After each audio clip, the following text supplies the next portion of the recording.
પરમાત્મા પોતાના અંતિમ દેશનાની અંદર ઉતરાત્રે સૂત્ર અને એની અંદર સમ્યક પરાક્રમ નામનું અધ્યયન એની આપણી કેટલી બધી વાતો ચાલી રહી છે. ભગવાન કહે છે કે જીવ તું ધર્મની અંદર ઉદ્યમતા ધર્મ કરવાનું તું મનની અંદર ભાવ છે. ઉપીતિ ભવ પ્રપંચા નામનો ગ્રંથ છે અને ઉપીતિ ભવ પ્રપંચા નામનો ગ્રંથ એની અંદર શાસ્ત્રકાર ભગવંતોએ બહુ સરસ મજાની વાત લખી છે કે જીવ તારા મનની અંદર આવનારો શુભ ભાવ એ અરિહંતની કૃપા છે, આપણી કોઈ તાકાત નથી. તારા મનની અંદર આવતો કોઈ એક શુભ ભાવ, તારા મનની અંદર આવતો ભાવ અને એ સારો ભાવ ક્યાંથી આવ્યો તો કે છે કે અનંત પરિવર્તનો થઈ ગયા એમની કૃપા છે, ત્યારે તારા મનની અંદર આવો શુભ ભાવ આવ્યો. આપણે ખાલી જો એમ જ વિચારવા બેસીએ ને તો આપણને એક પણ સારો ભાવ આવતો નથી. હવે ખાલી આ વાત બંધ કરો, સારો ભાવ આવે, ખરાબ ભાવ આવે, શું આવે? ખરાબ આવે. પણ તમારા મનની અંદર આવતો સારો ભાવ એ પણ કોના આપણી તાકાત નથી, એ કોની તાકાત છે? એ અરિહંતની તાકાત છે. અરિહંતની તાકાત થકી આપણને સારો ભાવ આવતો હોય છે. સાચું બોલો. આ વાતની અંદર તમને શ્રદ્ધા કરી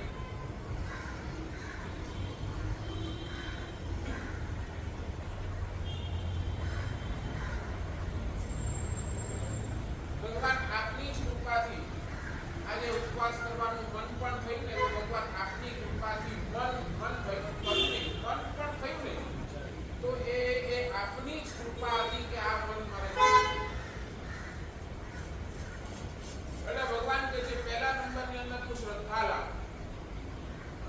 શ્રદ્ધાને એટલી મજબૂત કર, જે પણ થાય છે અરિહંત પરમાત્માના કૃપા થકી જ થાય છે.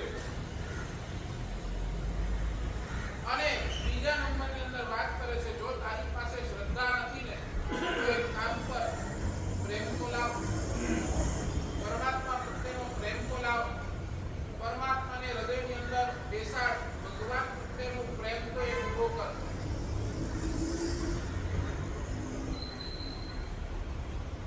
એક વાત તો શ્રદ્ધાથી સમ્યક દર્શન શરૂ થાય. શ્રદ્ધાથી શું ચાલુ થાય? સમ્યક દર્શન ચાલુ થાય. તમારી પાસે શ્રદ્ધા છે તો શાસ્ત્રકાર કહે છે તમે શક્તિથી જીવ છો, સમ્યકથી જીવ છો. અને તમારી પાસે જો શ્રદ્ધા નથી તો તમે મિથ્યાથી. પણ પ્રેમથી ચરમાવર્ત કાળ શરૂ. તમને પરમાત્મા પ્રત્યેનો પ્રેમ છે, ભગવાન પ્રત્યેનો તમને પ્રેમ કેવો છે એનો આધાર બતાવે કે હવે આ તમારો ચરમાવર્ત કાળ. આ થોડી શું છે ટિપિકલ શાસ્ત્રની ભાષા છે. ચરમાવર્ત કાળ એટલે શું? આપણે આજ સુધી અનંત કાળની અંદર ભટક્યા છે. સાયકલ ચાલે છે, જન્મ મરણ, જન્મ મરણ, જન્મ મરણ, જન્મ મરણ, જન્મ મરણ. આ બધી સાયકલ એટલી બધી ભયંકર છે, એટલી બધી ભયંકર છે, આપણને પોતાને પણ ખબર નથી આપણે આવી કેટલી સાયકલો ફર્યા.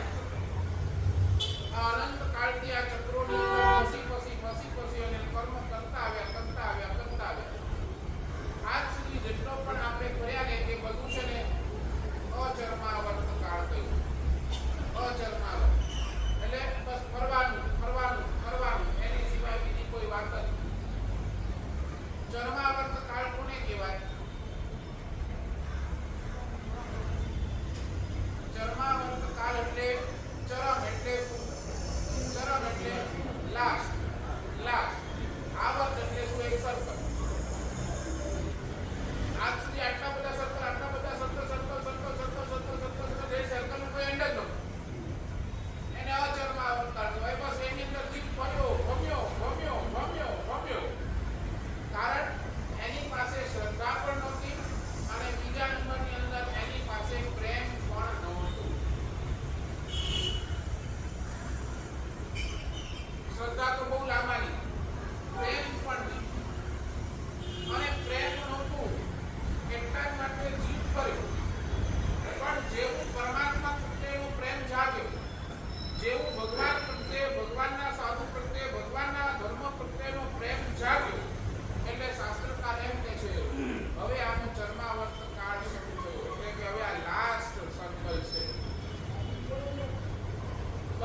બધી વાતો ગમે કરી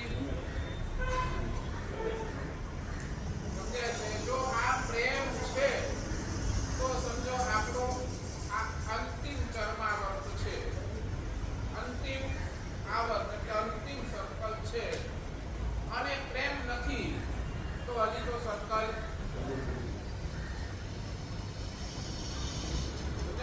પ્રેમ આવ્યો એટલે અંતિમ ચરમાવર્ત, શ્રદ્ધા આવી એટલે હવે થોડાક જ ભોગ. નરેન્દ્રભાઈ, ચરમાવર્તમાં કેટલા ભોગ થાય? અંતિમ ચરમાવર્તમાં પણ કેટલા ભોગ થાય? છેલ્લો સર્કલ છે ને એમાં કેટલા ભોગ થાય?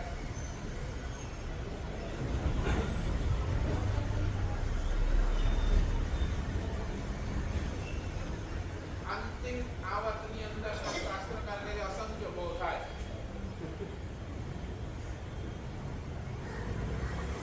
પણ તોય એક નિશ્ચિતતા રહે છે બસ હવે આ છેલ્લો જ છે. અને જીવને જેવું સમ્યક દર્શન આવ્યું એટલે હવે ભવની ગણતરી શરૂ થઈ ગઈ. હવે થોડાક ભવની અંદર આપણે અને એટલા જ માટે શાસ્ત્રકાર ભગવંતોએ 4 પ્રકારના અનુષ્ઠાન લખ્યા.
વાત કરીશ પણ હવે થોડા અઘરા થશે.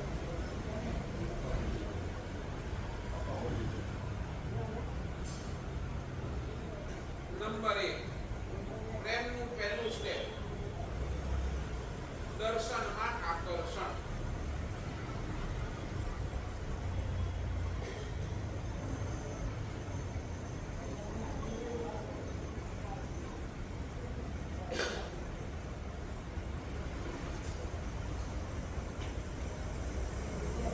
દર્શનમાં આકર્ષણ.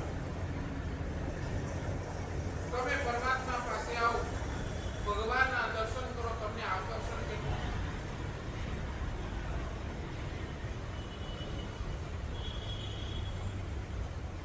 અમિય ભરેલી તારી મૂર્તિ નિહાળી, પ્રભુ તારા નૈના પ્રેમના ભર્યા છે, અમી રસના ભર્યા છે. બીતેલા સાગરજી મહારાજ અચલગંજની અંદર એ સમયના એક બહુ મોટા મુનિ ભગવત થઈ ગયા, ઉપાધ્યાય ભગવત થઈ ગયા, અને એમને સંભવના ગોપાલના સ્તવનની અંદર હરે મુકો હોયો રે લાલ જીન મુકડાને મંડકે વારી જાઉં પ્રભુ મુકડાને મંડકે. ભગવાન આપણું જોઉં અને એવું મને ઘેલું લાગ્યું છે, એવું પરમાત્મા તમારા મુખનું એવું ઘેલું લાગ્યું છે, વાત જ ન કરો. મારું મન એ આપનું મુખ જોઉં અને બસ, હવે એના સિવાય આ જગતની અંદર મારે બીજું કાંઈ જોવું જ નથી. આ છે આકર્ષણ.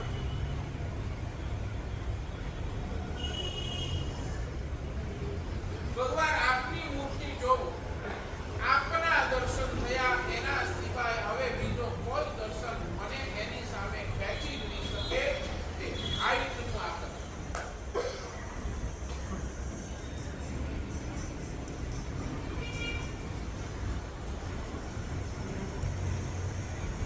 સમજાય છે હું શું કહું છું? કેસે છે મારી વાત? પરમાત્માના દર્શન કરો, આકર્ષણ કેટલું. ભગવાનના દર્શનનું આકર્ષણ કેટલું. એક નાનકડો પ્રશ્ન નરેન્દ્રભાઈ, તમે તમારા ઘરથી નીકળ્યા, ઘરેથી કોઈ કામ માટે નીકળ્યા, XYZ 11 વાગ્યાનો ટાઈમ છે, અને તમે તમારા ઘરથી નીકળ્યા અને આ જ વસ્તુ લીધી,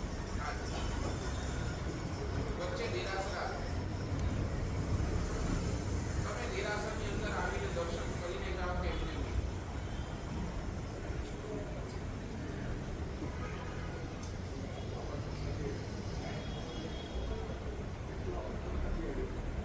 મારી વાત સમજ્યા કે નહીં? તમે સવારના આવ્યા છો, સવારના તમે પરમાત્માની પૂજા કરી, બધું જ કરી, અને તમે ઘરે પાછા ગયા છો, નવકાશી કરી, આ બધું તમે કર્યું, અને પછી તમને 11 વાગે 11:30 વાગે કોઈ કામ માટે તમે તમારા ઘરથી નીકળ્યા છો, અને તમારો રસ્તો, કામે જવાનો રસ્તો આ જ છે, આ જ રોડ છે, બરાબર? તમે અહીંયાથી નીકળ્યા છો, દેરાસર વચ્ચે આવે, તમે અંદર આવીને દેરાસરના દર્શન કરો કે નથી?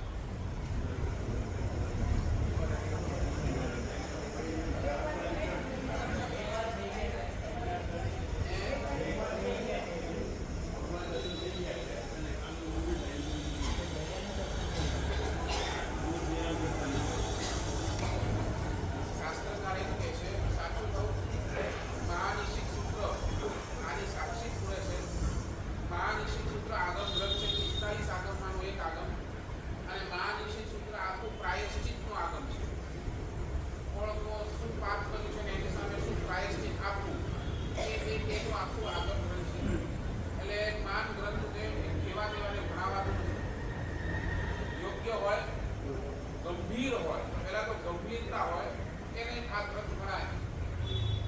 અને મહાનિશિક સૂત્ર એમ લખે છે કે તમે દેરાસરના બાજુમાંથી નીકળો અને તમે દર્શન કરીને ન જાઓ, અને તમે તરત આગળ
દેરાસર મોકલી પડે. દેરાસર કદાચ બપોરનો ટાઈમ હોય, 2 વાગ્યા હોય, 2 વાગ્યા હોય, 2:30 વાગ્યા દેરાસર તોય અંદર આવી અને અહીંયા આવી હાથ જોડીને જાય. તમે તમારા દોસ્તાર છે, જીગરજાન દોસ્તાર છે, ફોન કર્યો એ ફોન નથી ઉપાડતો, તમે શું કરો? જાઓ ને, જાઓ ને, ગરમી મારો ને.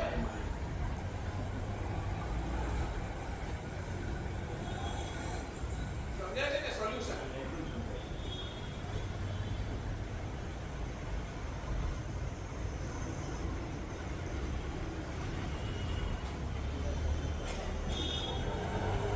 ચાલો ચાલો બીજી વાત કહું, હજી બીજી વાત કહું.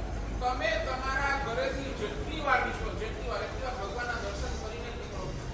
તમારા ઘરે ભગવાનના ફોટો હોય ને, ભગવાન હોય, તમારા દેરાસર હોય, તમારું ઘરની અંદર મંદિર હોય, નાનું મંદિર હોય, ત્યાં દર્શન કરીને જ નીકળો.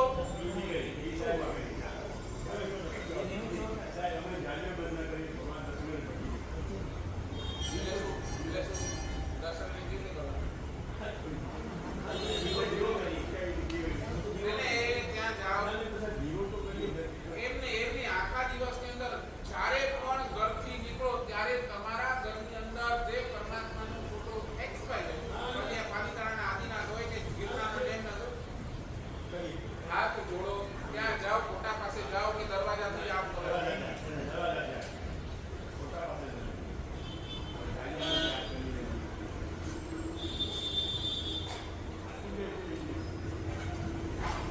કેટલી વાર લાગે ફોટા પાસે જવા?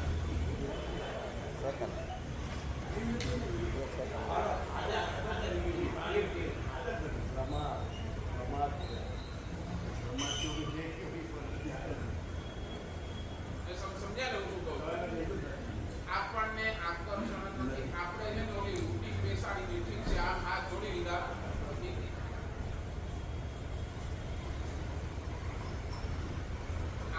દર્શનમાં આકર્ષણ.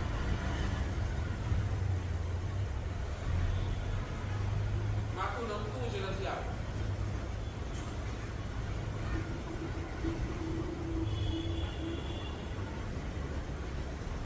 પાલીતાણા જાઓ, શત્રુંજય જાઓ, પણ એ વખતે ઋષભદેવ દાદાનું આકર્ષણ કેટલું બોલો ને. નીચેથી તમે તલેટીથી ચડવાનું શરૂ કરો એ વખતેથી મનની અંદર આકર્ષણ કેટલું, ક્યારે દાદાના દર્શન થાય, ક્યારે દાદાના દર્શન થાય, ક્યારે દાદાના દર્શન થાય. બરાબર ને? જેમ જેમ જેમ જેમ તમે ચડતા જાઓ, પછી એ ગિરનાર હોય, પછી એ પાલીતાણા હોય, જેમ જેમ તમે ચડતા જાઓ તેમ તેમ તમારું આકર્ષણ શું જાય? વધતું જાય, વધતું જાય. ક્યારે ભગવાન, ક્યારે ભગવાન, ક્યારે ભગવાન મળે. બરાબર ને? એ આકર્ષણ. અને એ ઉપર તમે પહોંચો, દાદાના દરબારની અંદર ભગવાનને જુઓ એટલે એ આકર્ષણ હાઈટ કરો. સમજાય ને? એ આકર્ષણ અહીંયા કેમ નહીં?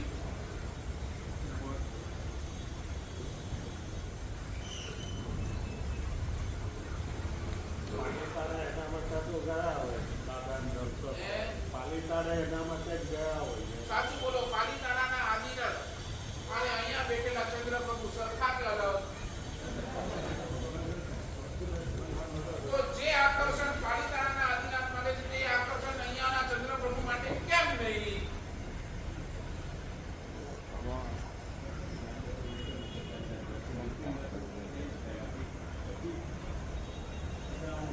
તમે હજી કહો, પાલીતાણા ઉપર ચડ્યા, દાદાના એકવાર પૂજા તમને મળી ગઈ, તમે દર્શન કર્યા, વળી પણ છે ને તમે જતા જતા વળી પાછા નીચે ઉતરતા એકવાર તો શું છે? જાઓ ને. આ શું છે? હવે તમે ત્યાં એમ કેમ નથી કહેતા મેં પૂજા કરી લીધી, પક્ષાલ કરી લીધું, બધું કરી લીધું, હવે વળી પાછી જવા દીધું, હાલો ઉતરો નીચે.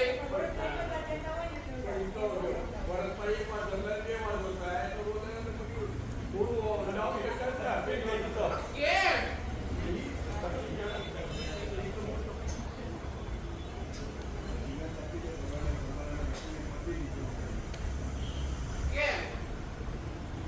ત્યાં આવું લોજિક નથી આપતા કે મેં તો દર્શન કરી લીધા, પૂજા કરી લીધી, પક્ષાલ કરી લીધું, બધું થઈ ગયું, હવે વળી પાછી જવાનું શું જરૂર?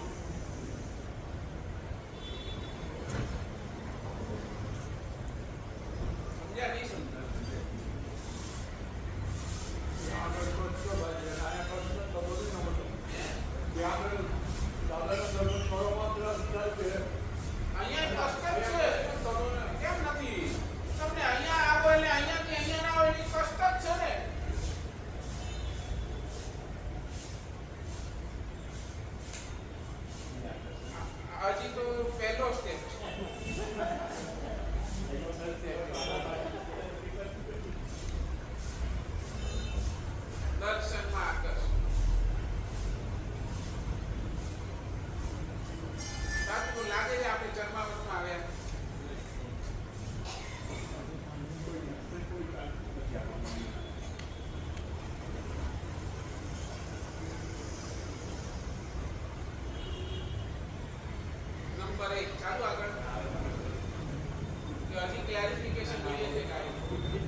પોતાની ઈચ્છાથી ભગવાનથી છૂટા નથી થયા.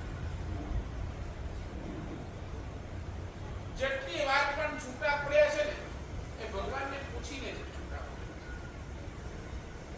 ભગવાને કીધું એટલે જ પડ્યા છે.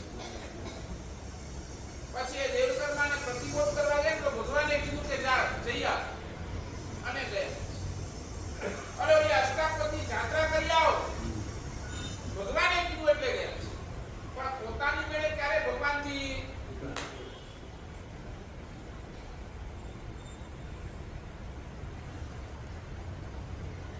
આપણે ત્યાં છે ને ગૃહ બંદી રાખવાનો એક પરંપરા ઘર દેરાસર. ઘર દેરાસર કોને કહેવાય? હા, તમારા ઘરની અંદર જ પરમાત્મા હોય એટલે ગૃહ મંદિર ઘર દેરાસર કહેવાય. કેમ આ પરંપરા હતી? તમે સંતના દેરાસરની અંદર તો એક લિમિટેશન હોય ને, ટાઈમની લિમિટેશન હોય, બરાબર ને? સંતનું દેરાસર છે એટલે એની ટાઈમ ટેબલ પ્રમાણે હાલતું હોય. સવારના 6 વાગે દ્વાર ઉદ્ઘાટન થશે, બપોરના 1 વાગે 2 વાગે સુધી હશે, વળી પાછું કમ્પ્લીટ થશે, વળી સાંજના 4-5 વાગે જે પણ ટાઈમ હશે એ સમયે દેરાસર પૂછશે. રાતના 8 વાગે 8, 8:30, 9 વાગે જે સુધી વ્યવસ્થા હોય એ પ્રમાણેની પછી વળી પાછો. પણ એ જ્યારે દેરાસર પૂરું હોય અને વચ્ચે ક્યાંક જીવને પરમાત્માના દર્શન કરવાનું મન થાય તો ક્યાં જશે? રાતના ક્યાંક પહોંચીતું તબિયત બગડી અને એ વખતે તમારી પાસે ગૃહ મંદિર, તમારા ઘરની અંદર મંદિર હશે, દેરાસર હશે તો એ સમય તબિયત બગડશે ને તો કદાચ એને એ સમયની અંદર ભગવાનના દર્શન થઈ જશે ને તો એ કદાચ એની સદગતિ થઈ જશે. આ પરંપરા રાતના ઉઠ્યા અને ભગવાનના દર્શન કરવાનું મન થઈ ગયું. અરે ભગવાન તમારા દર્શન, અને દોડીને પોતાના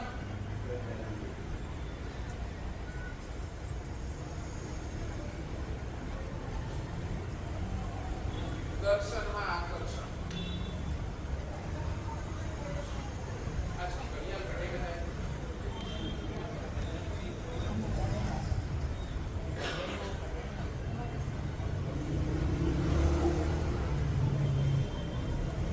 નંબર 2, શ્રવણમાં આનંદ. શ્રવણમાં આનંદ. શ્રવણ એટલે સાંભળવામાં આનંદ. ભગવાનના વચન શ્રવણ કરવામાં આનંદ.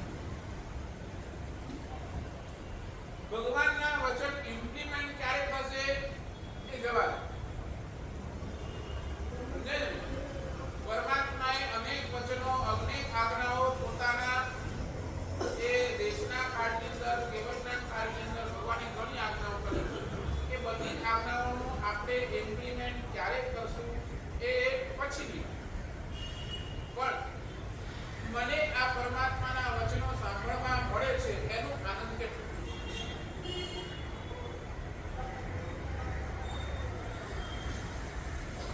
બસ આ વચનો સાંભળતો રહું.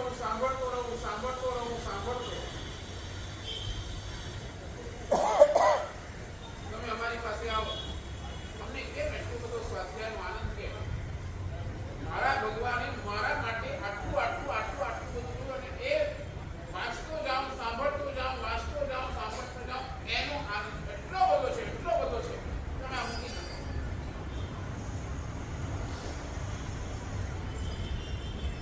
તમને કહું, ભગવાનનો સમવસન લાગે, અને એની અંદર પ્રથમ 3 કલાકની દેશના પરમાત્મા પૂર્યા. 3 કલાક પરમાત્મા વર્ષ, પછી ભગવાન 3 કલાક પછી સ્ટોપ, અને પછી દેશના પણ આપે. તો ભગવાનના જે પ્રથમ ગણધર હોય ને, એ ભગવાનના પાદપીઠ ઉપર બેસે અને એ દેશના આપવાની ચાલુ કરે. સભા એઝ ભરેલી, બરાબર? ભગવાન જાય તો ભગવાન પાછળ બધા ઉઠીને વયા નથી. સભા એઝ ઇટ ઇઝ ભરેલી હોય. એમાં ભગવાનના સમવસરણની અંદર 12 વર્ષદા કહીને, 12 વર્ષદા, એમાં એક વર્ષદા કેવળ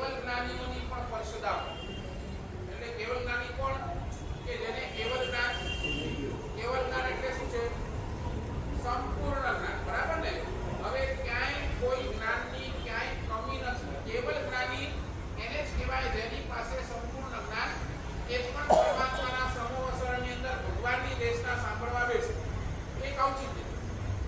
એ કેવલ જ્ઞાનીને ખબર છે આના પછી ભગવાન શું બોલવાના છે ખબર છે,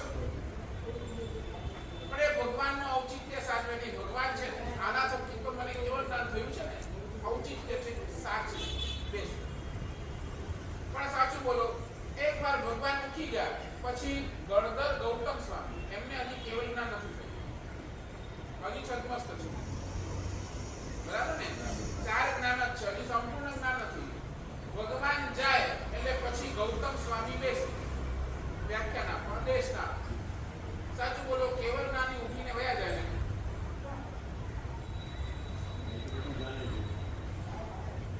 સમજાય ને હું શું કહું? કેવલ જ્ઞાની તો પછી એને તો કાઈ, એની પાસે તો બધું જ જ્ઞાન છે. હજી ગૌતમ સ્વામી પાસે જ્ઞાન અધૂરું છે, હજી તો ચાર જ્ઞાન છે. સમજાય છે હું શું કહું?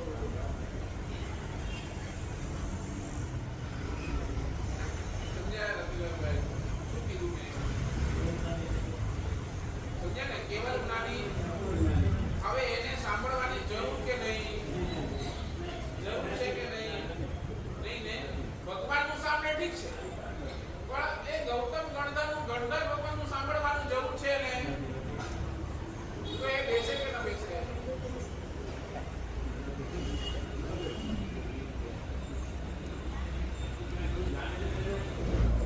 જરૂર નથી ને બેસવાની, તો ઉઠીને વયા જાય તો ચાલે નહીં. નહીં સમજ્યા? નહીં સમજ્યા? મારું વ્યાખ્યાન ચાલતું હોય ને, ઘણા ઉઠીને વયા ગયા એટલે અમે શું સમજીએ ખબર છે?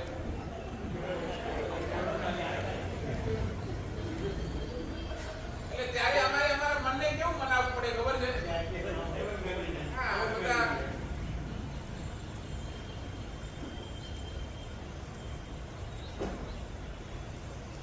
ત્યાં શાસ્ત્રકાર લખે છે કે કેવલ જ્ઞાની એક પણ ઊભો ન થાય, એક પણ નહીં, એક પણ નહીં ઊભો ન થાય. ગૌતમ સ્વામીની આખી દેશના સામે કેમ?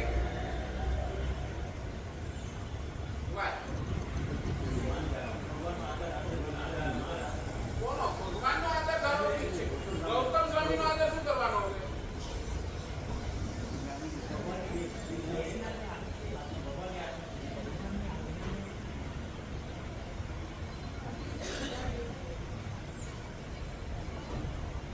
ગૌતમ સ્વામી પણ જે કહે છે એ મારા ભગવાનની જ વાત કરે છે, એ સાંભળવાનો આનંદ છે ને, એટલે એ પણ કેવલ જ્ઞાની ઊભો નથી.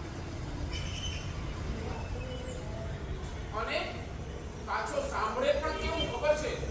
ગૌતમ સ્વામી બોલે છે અને એ સાંભળે, કેવલ જ્ઞાની સાંભળે કેવું ખબર છે? એટલો બધો આનંદ હોય, એમને લાગે કે આ તો હું પહેલી વાર સાંભળું છું.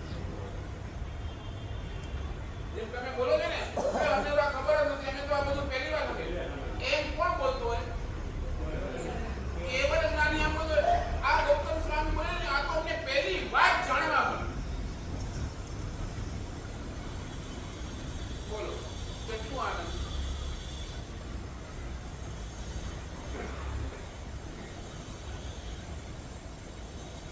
સાંભળવામાં આનંદ કેટલો!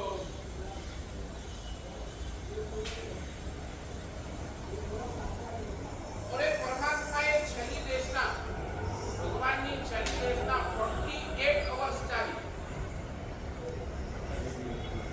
કેટલા? 48 દિવસ કન્ટિન્યુઅસ ચાલી છે, કોઈ ઉભો નથી.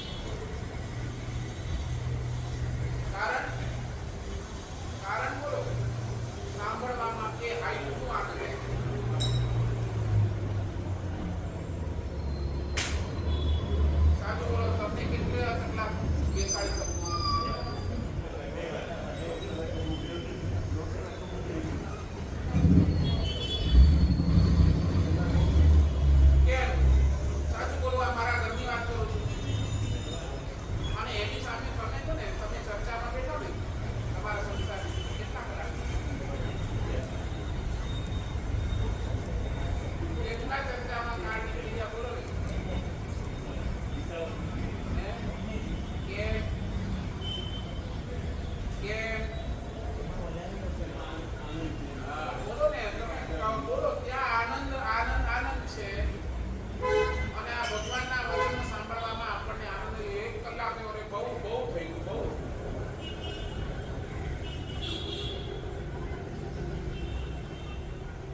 દુર્ભાગ્ય શું ખબર છે?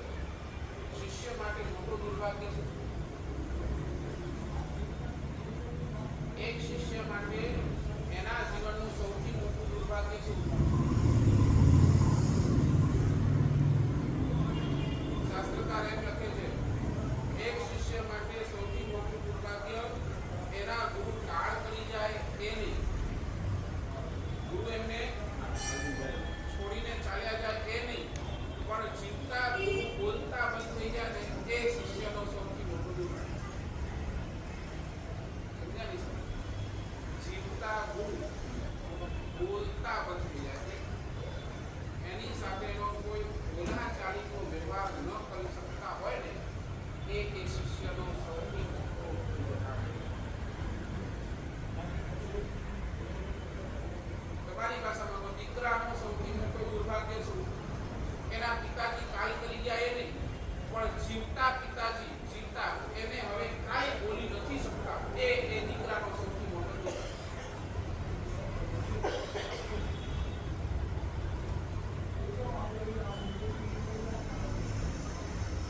પરમાત્મા વીર ભગવાન વીરે 36,000 વાર ગુરુ ગૌતમનું નામ લીધું છે. અહીંયા પરમાત્મા ગૌતમ સ્વામી પરમાત્માને પ્રશ્ન પૂછતા જાય અને ભગવાન એનું નામ લેતા જવાબ આપતા, હે ગોયમ, હે ગોયમ, હે ગોયમ, હે ગોયમ. આ ગોયમ બોલતા કેટલા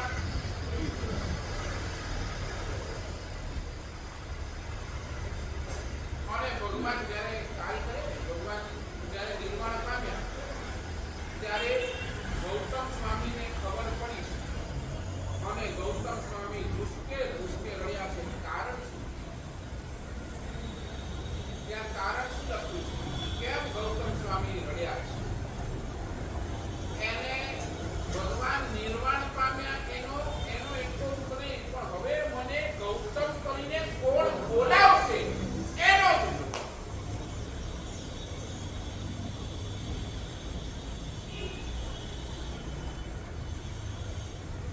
સમજાવવાની વાત.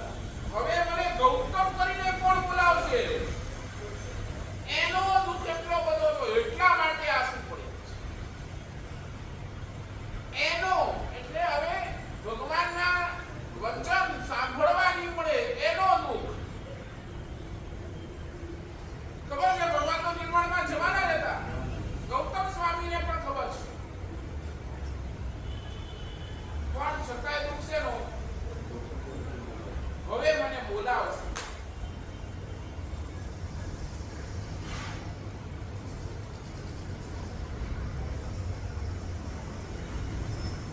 સાચું તો આ ભગવાનના વચનોની આપણે એટલી બધી ઉપેક્ષા કરી રહ્યા છે, એટલી બધી ઉપેક્ષા કરીએ, વાત નહીં પૂછો.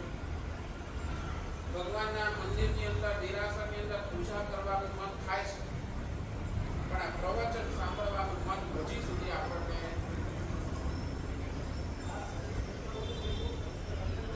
થાય છે.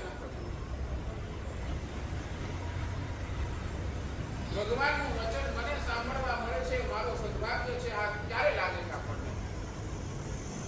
દેરાસરે આવીએ, દર્શન કરી લઈએ, પૂજા કરી લઈએ, એના સુધી આપણે સીમિત થઈ ગયા. ભગવાનના વચન સાંભળવા માટે આપણી થઈ જાય તત્પરતા કેટલી?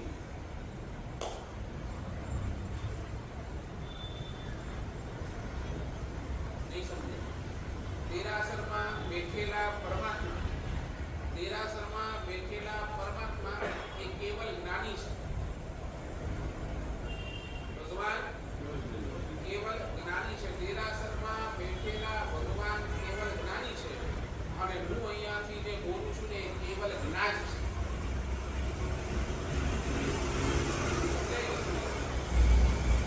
બેઠેલા ભગવાન કોણ છે? કેવલ જ્ઞાની છે. અહીંયાથી જે બોલાય છે ને એ શું છે? કેવલ જ્ઞાન છે. સાચું બોલો, શેમાં ઇન્ટરેસ્ટ? કેવલ જ્ઞાનીમાં ઇન્ટરેસ્ટ કે તમને કેવલ જ્ઞાનમાં ઇન્ટરેસ્ટ?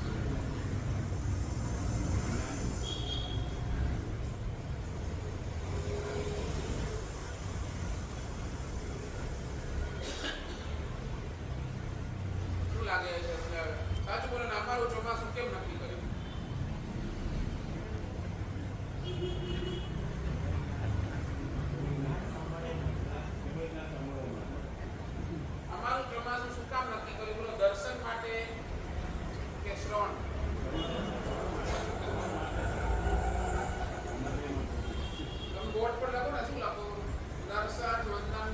લેસોજી શ્રવણ ક્યાં આવ્યું?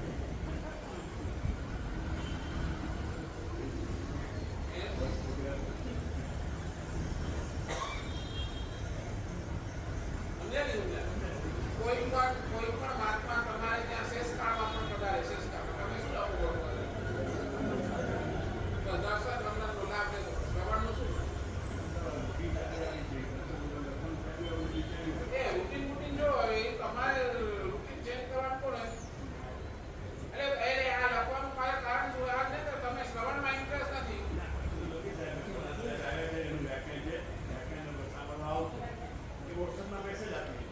અંદર બેઠેલા ભગવાન જેને બોલતા નથી ને અહીંયા બોલીએ છે ને એટલે તમને દુખે છે પિતાય નથી.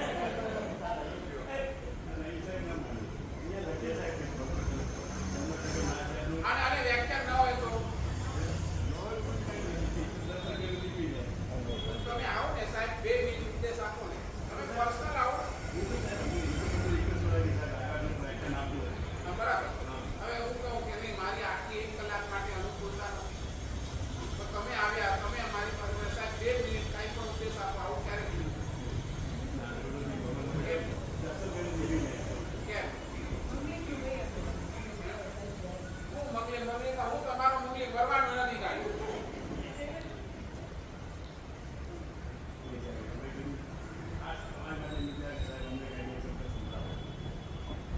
કેમ નહીં આ માનસિકતા? કેમ આ શ્રવણની અંદર આટલો ઇન્ટરેસ્ટ નહીં આપો? સાચું બોલો, કેમ આ રસ નહીં અહીંયા?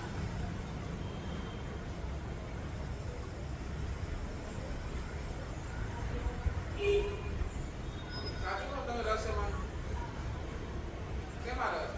તમે અમારી પાસે આવો ને તમને એક રસ મારા સાહેબ અમારી વાવા કરી બસ. તો આવો નરેન્દ્રભાઈ, કેમ છો? મજામાં છો ને? કેવું ચાલે છે બધું?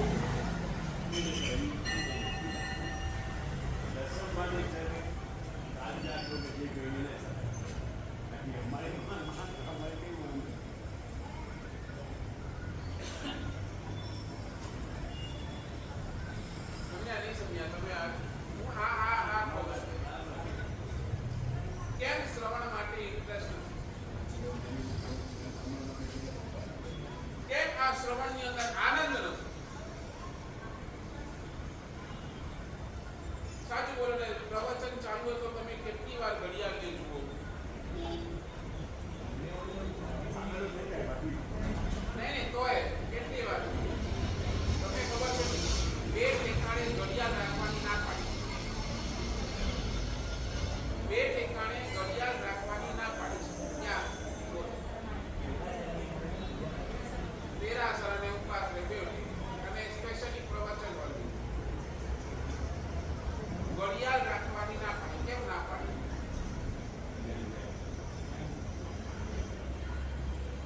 ઘડિયાળ હોય તો તમને દેખાય ને આટલા વાગ્યા.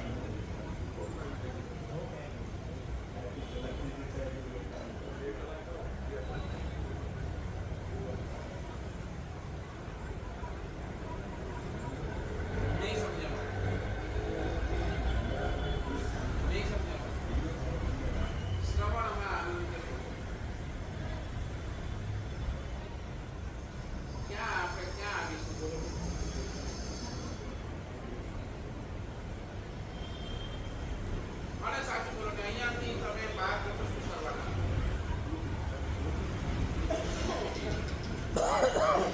કયો તમારો મોટો બિઝનેસ એવો લઈને બેઠા છો? બોલો ને, રખડાવે શું કરવાના? તો શું કરવાના? આવે ઘરે જઈને શું કરવાનું? બસ પંચાયતી જ કરવાની ને. એના અંદર તમને આનંદ, અહીંયા આનંદ નહીં.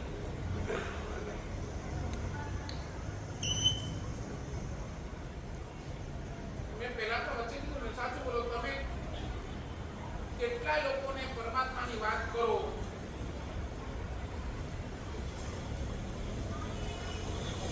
આજે મારા સાહેબે વ્યાખ્યાનમાં આવું કર્યું, આવું કીધું, કેટલા લોકો સાથે શેર કરો, નહીં સમજ્યા? તમારા આલતુ ફાલતુના મેસેજો તમે આમને આમ ફોરવર્ડ કરો. આજે ફલાણા નરેન્દ્ર મોદીએ આમ કીધું, એક ફોરવર્ડ થાય કે ન થાય? થાય ને. નરેન્દ્ર મોદી આમ બોલ્યા એ ફોરવર્ડ તમારાથી થાય તો કેમ આ કેમ નહીં મારા સાહેબ આ બોલ્યા એ કેમ ફોરવર્ડ ન થાય?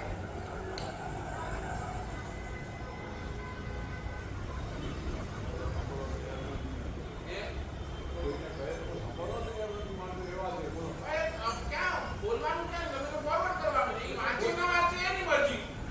આ તો સામે વાત કરીએ છીએ અમુક સર્કલમાંથી કોઈ તરત વાત જ નહીં આવે તો આવા જ મળવાના આપણને, કારણ કે એને આમાં રસ જ નથી. પણ આપણે કેટલું બોલીએ છીએ, આપણી પ્રમાણિકતા કેટલી બોલણી એ ન સાંભળે એને જવા દો, ન સાંભળે એને જવા દો, પણ તમારી બોલવાની માનસિકતા કેટલી બોલણી.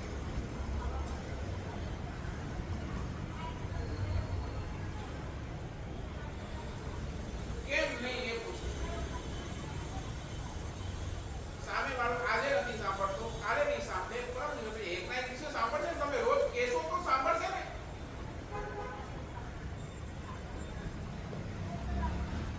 સામે વિરોધ જ બહુ કરે છે. સામે કેટલા મોટા પેજ તો કરે કે આપણું મન હું શું કહું છું? પણ તમે એકવાર કરો તો ખરા.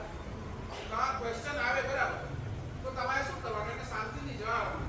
તારા જે પ્રશ્ન છે ને આપ બીજા દિવસે ઉઠે ને મારા સાહેબને પૂછીને લાવીશ.